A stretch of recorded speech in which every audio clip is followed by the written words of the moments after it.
ये question CBSE 2025 का case based question है।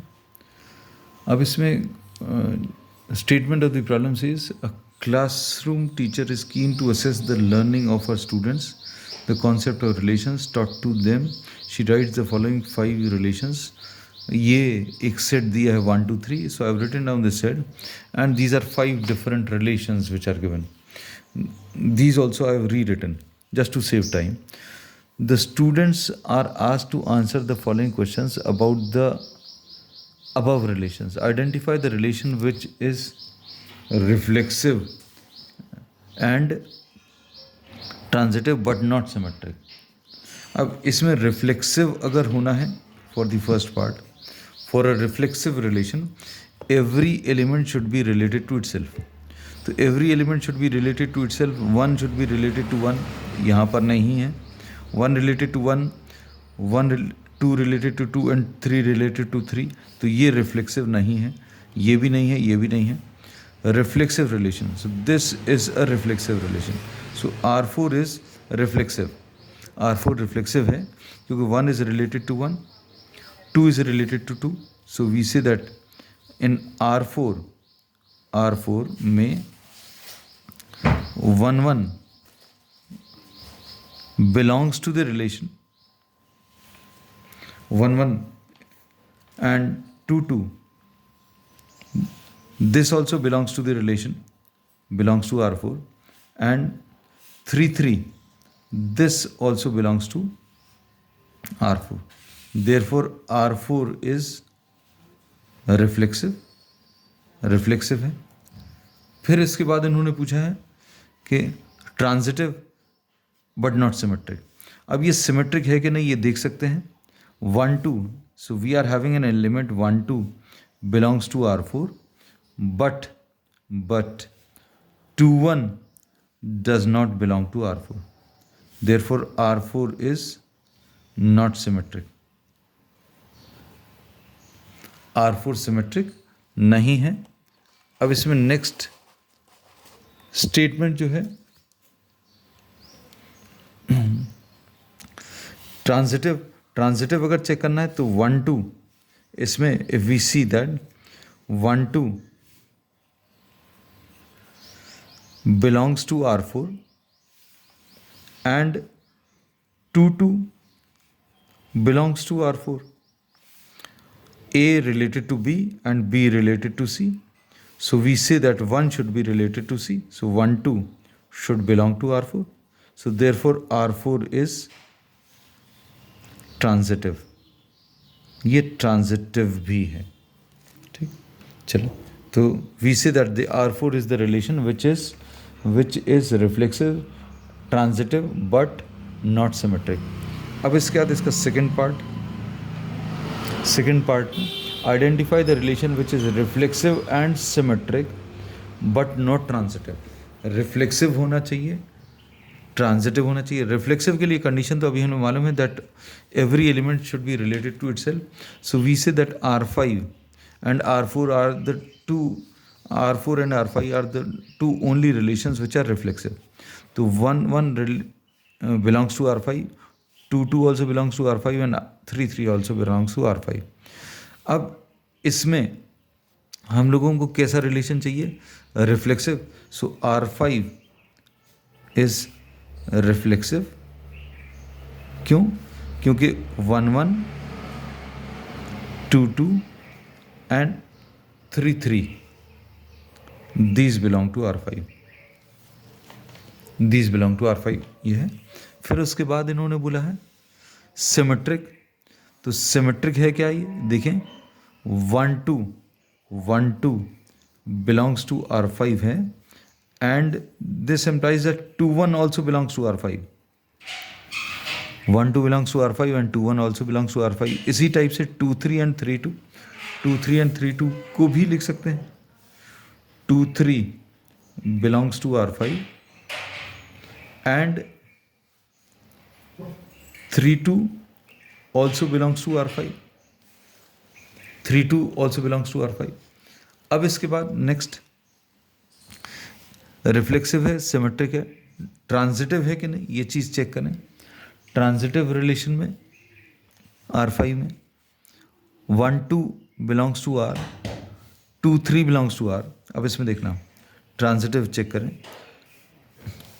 सो we have said that R5 is symmetric, symmetric लिख दिया। अब ट्रांजिटिव को चेक करें। ट्रांजिटिव में 1 2 belongs to R5 and 2 3 also belongs to R5। 1 related to 2 है, 2 रिलेटेड टू 3 है। मतलब इससे हम लोगों को क्या रिजल्ट मिलना चाहिए? This should imply that 1 3 should belong to R5। तो 1 3 क्या R5 में है? This does not belong to R5, therefore R5 is not transitive. So now this is what the second part. Identify the relation which are symmetric but neither reflexive nor transitive. Third का A part. हम लोगों को कैसा relation identify करना है? We have to identify a relation which is reflexive, which are symmetric but neither reflexive nor transitive, है ना? Reflexive, which identify the relations which are symmetric, symmetric होना चाहिए लेकिन reflexive नहीं है, symmetric होना चाहिए, reflexive नहीं है, transitive भी नहीं है। तो अब इसमें देखो R1 एक रिलेशन है जो सिमेट्रिक तो है, R1 इज सिमेट्रिक। सिमेट्रिक कैसे है? 2 3 belongs to R5, R1 sorry, 2 3 belongs to R1 बट 3 2 does not belong to R1। तो R1 इज सिमेट्रिक।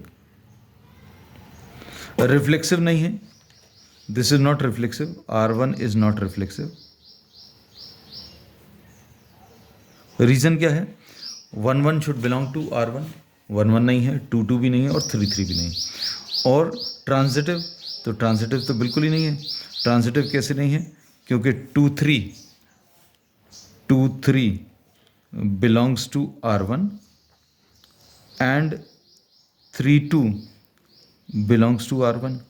मतलब 2 रिलेटेड टू 3 है तो 3 रिलेटेड टू 2, तो 2 should be related to 2 but 2 2 does not belong to R1. So this is not transitive. ठीक। अब इसके बाद नेक्स्ट पार्ट में इन्होंने क्या पूछा है? नेक्स्ट पार्ट में they are asking for, next part देख लेते हैं इसका। What pair should be added to the relation R2 to make it an equivalence relation? R2 में हम लोगों को क्या क्या ऐड करना है so that this becomes a transitive relation और इक्वलेंस रिलेशन। इक्वलेंस रिलेशन बनाने के लिए ये और पार्ट है, किसमें? R2। तो R2 सबसे पहले अभी हम लोग कॉपी कर लें। R2 में क्या क्या दिया है? 1 2 1 3 एंड 3 2 ये दिए हुए हैं। अब इसको हम लोगों को इक्विवेलेंस रिलेशन बनाना है। अब इक्विवेलेंस रिलेशन बनाने के लिए सबसे पहले तो इसको रिफ्लेक्सिव बनाना है। सो 1 1 2 2 and 3 3 these are to be added, these are to be added to make it what? A reflexive relation. These are added to make it what? Reflexive. अब उसके बाद सिमेट्रिक बनाने के लिए देखो 1 2 है तो 2 1 होना चाहिए, तो 2 1 अभी हम लोगों ने ऐड किया। 1 3 है तो अभी हम लोगों ने 3 1 ऐड कर लिया। 3 2 है तो अभी हम लोगों ने 2 3 ऐड कर लिया। To make it, makes it symmetric, symmetric बन गया।